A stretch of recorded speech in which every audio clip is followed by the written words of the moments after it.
E aí pessoal, tudo bem? Estamos aqui episódio 2 de Cavando e Conversando. Eu tô gravando em seguida do primeiro, tanto porque o assunto fica mais fresco na cabeça, tanto porque eu acho mais prático. Eu queria falar sobre One Piece de novo, igual o assunto da semana passada. Só que dessa vez eu quero dar uma abertura mais na obra, não sobre o meu contexto e tal. Mas antes eu só queria falar mais uma coisa. Esse negócio de fazer as pessoas assistirem One Piece é sempre muito interessante, porque eu comecei a assistir por um amigo meu, que assistiu por recomendação do amigo dele. Aí eu fui assistir, gostei, passei pra outro e só eu já fiz umas 4 pessoas assistirem. 2 pela Netflix, uma pela Crunchyroll e um piratão mesmo, e é isso. E sinceramente, não importa o meio, o interessante é engajar com a obra, se divertir, é gostar, entendeu? Agora eu queria falar sobre os personagens.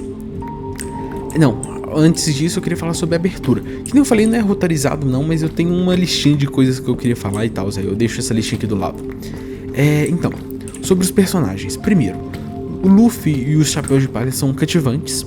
Então isso motiva você a gostar, a pegar gosto pelos personagens. Você se importa, você sente medo pela morte. Você, tipo assim, tudo bem, o Oda não tem um histórico de matar personagens, mas né, acontece às vezes. E aí, você se apega aos personagens, você gosta, você se diverte, você ri, você pega as referências, você gosta de ver eles felizes, eles interagindo, eles se divertindo. E eu não falo isso só dos principais não, eu falo isso dos secundários também, porque eles são importantes, porque eles compõem o mundo de One Piece. E é isso que eu quero falar aqui nesse episódio, o mundo de One Piece. O world building de obras, ainda mais de ficção científica, porque o One Piece é ficção, né, aventura e tal, mas, né, e o que acontece, One Piece tem um mundo tão impressionante que eu gosto de usar de exemplo uma seguinte situação. Há uns tempos atrás, teve, assim, eu acho que 2 ou 3 meses de capítulos de One Piece em que a história não mostrou, não citou, não usou nada de citação, nada com relação aos Chapéus de Palha. Nada. Zero coisas, necas. Na dica de nada foi mostrado com relação a eles. Nada. E aí que é interessante, porque o mundo sozinho se sustenta. Claro que sem eles o mundo não teria um mundo para se sustentar. Mas ainda assim, o Oda, ele é tão genial na escrita que ele consegue construir um mundo tão vivo e tão interessante que, tipo assim, pessoas ficaram 3 meses sem ver o rosto dos protagonistas no mangá. E ainda assim foram capítulos excelentes que eu não vejo uma alma viva reclamar disso, entendeu? E essa construção de um mundo é uma das principais coisas que movem a obra. Porque ao mesmo tempo que, tipo assim, acontece alguma coisa, o mundo inteiro é impactado. Vou dar um exemplo. Mais pra frente, eu vou dar esse exemplo, mas é tipo assim, eu vou tentar evitar spoiler o máximo que eu puder agora. Esse exemplo é o seguinte: mais pra frente ali, mais pro considerado meio da jornada, que é o considerado time skip, acontece um evento de proporções enormes. E nesse evento acontecem certas coisas que tipo, que abalam o mundo inteiro, e você sente esse impacto, porque não só mostra o mundo avançando ao redor, porque não é aquele mundo que as coisas acontecem só quando o protagonista tá lá, entendeu?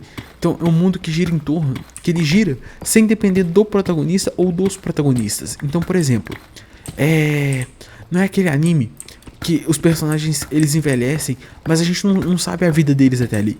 Muitos deles têm a jornada explicada.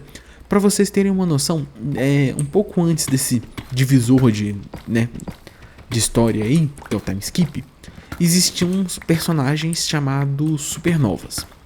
E os supernovas, eles são tão bem desenvolvidos que, tipo assim, claro, tirando um outro, a história não avançou no novo mundo, entendeu? Então, tipo assim, no novo mundo, assim, né, o mundo pós-time skip, entende? Então, tipo assim, a história avança, a gente vê que o mundo avançou também. Porque o time skip, ele tem a duração de 2 anos. E nesses 2 anos, a gente vê que o mundo mudou, o mundo avançou, entendeu? Não só por conta de personagem, mas tipo de coisas mesmo. Lugares que eram em pontos bom, em um ponto mudaram para outro, lugares que eram importantes deixaram de ser, lugares que existiam foram destruídos e vice-versa. Então muita coisa acontece.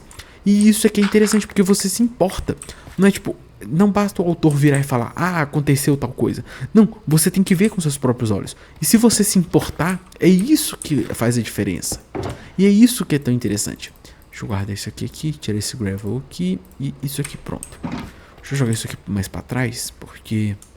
Pronto. Entendeu? Peraí, deixa eu só... tá certo.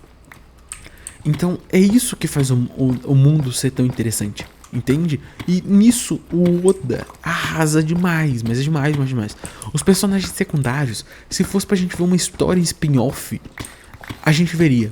Tanto que existem histórias spin-off. Existem uma que é feita pelo Boichi sobre o Ace, que é um personagem de One Piece, obviamente. Não vou dar muitos detalhes, porque tem alguns spoilers envolvendo a história dele. Mas basicamente é um personagem secundário, porque ele não é do bando, ele não é principal, ele não é protagonista e tal. E ainda assim, ele é tão importante que os fãs gostam muito dele hoje, qualquer um. Se você virar, que claro, assiste One Piece e tal, falar do Ace, a pessoa vai ter boas memórias, bons pontos, bons argumentos do porquê gostam. É um personagem gostável, assim como... Claro que vilões e outros personagens mais detestáveis também têm suas marcas, entendeu? Mas é o carisma, sabe? Existem vilões que você gosta de ver. Eu, por exemplo, adorava o Kaido. Não porque o que ele fazia, mas eu adorei o fato dele ter sido um obstáculo tão grande igual ele foi, entendeu? Poxa, a besta é a criatura mais... A criatura que, tipo assim... A criatura invencível. Acho que era a besta, o ser mais forte do mundo, um bagulho assim. Que era o título dele. E ainda assim, não só ele foi derrotado, como é muito interessante porque eles criaram tão bem essa reputação dele, que você para e pensa, poxa, mas como é que o Luffy vai conseguir vencer desse maluco? É um questionamento que você se faz o tempo inteiro enquanto acontece o arco de Wano. Porque você vê coisas escalando a níveis absurdos. E isso é uma coisa que eu queria falar agora. O sistema de poder em One Piece. Sistema de poder é uma coisa que ou você tem que saber fazer, ou você tem que conseguir fazer. É diferente. Se você souber fazer, você faz um negócio muito bem feito. Como, por exemplo, o Nen em Hunter x Hunter. O Oda, eu acredito que ele tenha um sistema pré-feito que ele foi melhorando. Por exemplo, as Akuma no Mis são divididas em 3 tipos. Futuramente é introduzido os Hakis, que são 6 tipos.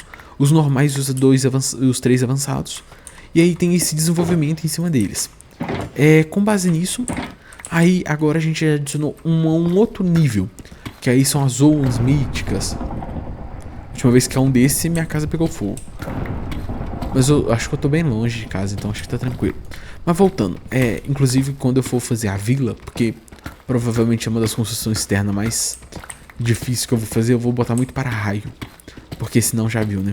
Mas voltando, eu tô com um histórico meio ruim com isso. Então, por conta disso, eu perdi o fio da meada. Peraí. Mas deu pra entender o que eu quero dizer. Sobre o escalamento de poder. Então, existe o Haki, existem as frutas, existem essas coisas, e aí vai aumentando. Primeiro era só fruta, aí agora tem os 3 tipos de fruta, que era meio que já do começo, mas né, só fica mais claro futuramente. Aí veio os Hakis, agora as zonas míticas. Não sei se vai haver uma expansão de poder ainda, ou o sistema vai ficar nisso, porque só nisso ele já tem potencial demais, entendeu? Achei que tinha entrado um zumbi no túnel. Entendeu? Então tipo, já tem muito potencial. Então é só o Oda saber trabalhar direitinho, que é uma coisa que ele sabe fazer. E a gente sabe que ele sabe fazer, então é só confiar. Outra coisa que eu queria falar aqui, que é o seguinte, sobre a abertura. As aberturas no geral. Aberturas são sempre ótimas, só que eu acho que tem aberturas que são desperdiçadas. Não porque são ruins, mas é porque eu acho que elas se encaixam no momento errado. Por exemplo, abertura 14... ela demonstra o fim o pré-time skip, e eu acho ela excelente, eu acho ela muito sentimental, eu acho ela muito boa, eu acho que ela condiz com tudo ali, perfeito, encaixou no ponto certo. Outra abertura que eu acho que condiz é Hope, abertura 20, arco de Holy Cake, eu acho ela excelente pro momento, que é um exemplo de abertura que eu acho que combina muito bem também. Deixa eu pensar. Share the World. Opa, vamos lá. Share the World. Por quê? Porque eu acho que é uma abertura que marca muito. A introdução do arquipélago de Saborin, onde mostra diversos aspectos daquele mundo que já existiam anteriormente, mas não haviam sido trabalhados. Então eram só citados, mostrados aqui e ali, mas tipo assim, a gente não tinha visto em prática. E ali essa prática é colocada à prova. Entende? A gente vê tanto o quão fantástico é aquele mundo pelo lugar que eles se encontram, mas ao mesmo tempo a gente vê o mais podre daquele mundo em um só. E a abertura diz muito bem isso, e é por isso que eu gosto. Agora vamos em aberturas que eu particularmente gosto da música, mas eu acho que elas estão em momentos errados. Pra começar, eu quero fazer uma menção que pra mim é uma das aberturas favoritas no quesito música, que é a abertura 19, Weekend. Ela é feita entre Holy Cake. Não, ela é entre o final de, acho que ela pega o final de Dressrosa, o início de Zou e o final de Zou, porque Zou é um arco pequeno, e o começo de Holy Cake. Só que ele quer preparar a gente pro que tem um ano. Então ele não chove, não molha. Por quê? Porque a gente vê sombra do Kaido e sombra do Jack e só. Por quê? Porque eles não podem revelar os outros inimigos, e ao mesmo tempo que eles querem que a gente tenha A música é excelente, a música é perfeita, mas a abertura em si ela falha muito, porque ela tenta criar uma expectativa pro inimigo que vem lá na frente, que é o Kaido. Só que ela cria expectativa? Não, ela mostra sombras, você não vê combate, você vê tipo o socar o ar. Aberturas normalmente de anime, ainda mais shonen, tem muito desse lance de efeitos e socar o ar e não sei o que, e isso é broxante. Não vou mentir não, mas é broxante. Outra coisa, um vídeo que eu recomendo muito bem, que pra mim passa a vibe One Piece perfeita, é um vídeo do canal Engine Lobo, que ele comenta sobre One Piece, ele faz até uma metáfora com a cuequinha, que eu acho fantástica a metáfora dele, mas principalmente é um vídeo que descreve muito bem aquele sentimento de jornada, de viagem, que eu falei que One Piece passava, e eu adoro reafirmar ele, entendeu? Agora eu vou falar do live action, aproveitar que o vídeo tá com 12 minutos já, então vou falar pouco. Sobre o live action, as expectativas minhas eram baixas, porque eu tava com medo, para ser bem franco. A Netflix ela tem decepcionado um pouco e tal, mas eu vou falar sobre live actions em outro episódio, mas o de One Piece específico, eu quero dar foco aqui nesse vídeo. Dá uma chance. Se você não assistiu, assista. Dá essa chance, porque vale a pena, tá? Eu garanto que não vai haver arrependimentos, tá? Por conta disso, então, eu recomendo. Ele pode ser porta de entrada para pessoas que não assistiram o anime ou não tem pretensão de assistir um anime, começar, entendeu? A pessoa pode ver um live action e falar, pô, gostei. O anime é assim? Então, pô, vou dar uma chance. Porque até a segunda temporada sair, a pessoa já tá, sei lá, eu não sei se em Thriller Bark, mas a pessoa pode, dependendo do tempo de assistir da pessoa, ela pode chegar no semanal. Porque eu também não sei quando sai a segunda temporada, né? Mas aí é outra história. Entendeu? Então, tipo assim, depende muito de pessoa pra pessoa, obviamente. Mas ainda assim é um assunto que deve ser interessante ser abordado. Ele deve ser, sim, levado em consideração quando se fala em One Piece. Porque, afinal de contas, não só ele é uma representação, uma adaptação muito boa da obra, como é uma obra feita com carinho, sabe? Se você procurar saber os bastidores, as coisas por trás, você fica impressionado. Porque não só o showrunner, os produtores, os atores, todo mundo estava muito envolvido, como todo mundo entende o nível da obra e respeita muito isso. E isso é muito importante, porque, né, é uma obra de tamanho enorme. E outra, é o live action. Era a chance do Oda trazer o One Piece mais pro ocidente. O que é uma ótima chance, porque quantas pessoas nunca pensariam em ver um desenho aleatório na Netflix, clicaram no live action e tipo, se surpreenderam com o que viram. Eu, por exemplo, conheci umas 2 ou 3 que passaram por isso, entende? Então é muito interessante. Se você tá vendo esse vídeo e nunca deu uma chance pra One Piece, pra encerrar esse episódio eu peço, assista o live action. Se você gostar do que tá vendo ali, vai pro anime. O anime no começo ele é meio falhado, meio ferrado. Mas é uma animação de 1900 e bolinha. Então, tipo assim, 1990 e bolinha. Eu não sei se é 98, 97, 99. É alguma dessas. E é porque eu esqueci de pesquisar. E como eu só chego aqui eu falo as coisas, então. Mas voltando. E aí, Existem animações feitas, filme, né? Sobre esses primeiros arcos. Eu acho que ele vai até Water 7, se eu não me engano. Não sei como é que elas são, eu não assisti, eu assisti o original mesmo. Mas tem muito filler. Sinceramente, Naruto tem muito filler. One Piece tem uma quantidade ok, aceitável, que dá pra ser skipado. Mas é aquilo, tipo assim, alguns fillers valem a pena, outros não e tal. O recomendado é você pegar alguém que assiste One Piece, que gosta ou que viu os fillers e tal, e pergunta, se você, claro, quiser ter a experiência disso. Pergunta, pô fulano, você gostou de filler? Qual que você gostou? Qual que vale a pena? Qual que não vale? Caramba, esse som foi assustador. Tá, parecia um negócio pesado caindo, credo. Voltando. Entendeu? Então, tipo assim, é bom ter esse diálogo, porque essa pessoa, pelo menos foi assim que eu fiz com muitas pessoas que eu indiquei assistir, vem você uma fonte de diálogo. Então, por exemplo, eu tenho uma amiga minha que ela tá em Skypiea. Então ela tá discutindo comigo sobre o poder do Enel, de saber prever as coisas. Tipo assim, o negócio de controle meio que o Wi-Fi do Enel. Eu sei o que é. Só que eu vou falar pra ela? Não, eu vou deixar ela teorizar. Eu vou, pô, isso aqui tá legal. Pô, segue assim, pega esse pensamento aqui, guarda isso pra frente e tal. E eu vou fazendo isso. Por quê? Porque aí eu motivo ela a continuar vendo. Eu dou uma motivação a mais, o termo pilhada, né? Eu dou uma animada a mais pra pessoa.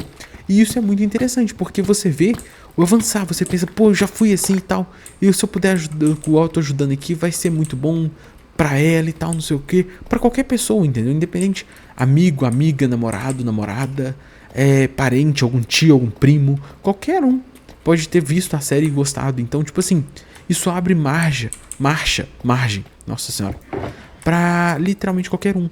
É literalmente trazer o One Piece para o mundo inteiro ter contato de uma forma mais fácil. Esse vídeo tá ficando com 17 minutos, ou seja, muita coisa. Eu vou encerrar ele por aqui. E o próximo episódio eu acho que é sobre live actions no geral, não só o de One Piece e tal. Eu vou falar um pouco mais, mas se eu não tô errado, porque eu posso estar errado também. Então é isso. Se você gostou, deixa um like, se puder se inscrever ou deixa um comentário, ajuda bastante. Mas se inscrever ajuda muito mais. E é isso, valeu, falou e até o próximo vídeo de semana que vem, né? É isso, espera aí, pronto.